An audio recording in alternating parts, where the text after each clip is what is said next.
The longest annual paddle race in the world, and it's happening right here in Alabama. It sure is. The Great Alabama 650 kicking off Saturday in North Alabama. It's set to end along the Gulf in Fort Morgan.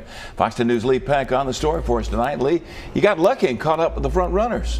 I did, Byron and Lenise. The Alabama 650 has a really cool feature on their website. It's an interactive live tracking map. I was not only able to track the front runners, but I caught up with them as they took a break before pushing towards the finish line. Take a look.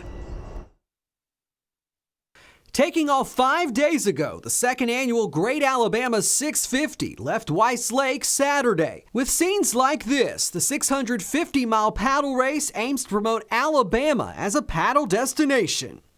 We really have a lot to offer kayakers, canoers, stand-up paddleboarders, and that we have a 6,000 mapped river trail, the Alabama Scenic River Trail. Using this real-time GPS map, I was able to track front runners Paul Cox and Joe Mann at Cliffs Landing in Bay Minette. It's been extremely challenging. I mean, lakes, you've got dams, you've got locks, you've got different types of rivers, and then now, of course, we just went through the swampland and saw, half a dozen gators. Taking a quick break, they've been paddling for 9 hours straight and say the clock never stops. People are always trying to catch you, so you have to manage your sleep really well, and that always means very little sleep. So you try to race as fast as you can and sleep as little as you can. That always doesn't work together. Competitors have 10 days to finish the race. You got it. You got your spot trackers, you got your PFTs. Along for the adventure is their support crew. You want me to make it even thinner?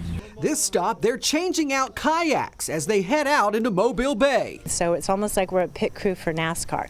The race car pulls up, which is their kayak. We get off all their gear, we change out the batteries in their flashlights and in their GPS. We restock their water and their fluids, whatever they're drinking. We take off the old, we put in the new. I can come back slightly, that's better. Back in the water and the finish line now within reach. They'll tell you the Great Alabama 650 has been everything they'd hoped and a whole lot more.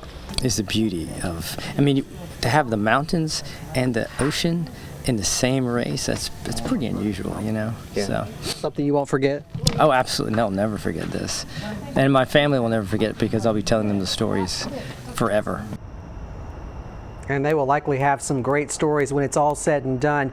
Prize money will be divided across 3 divisions. And guys, they started out with 16 boats. This is not an easy race. At this point, only 12 remain. Live tonight in Mobile, Lee Peck, Fox 10 News.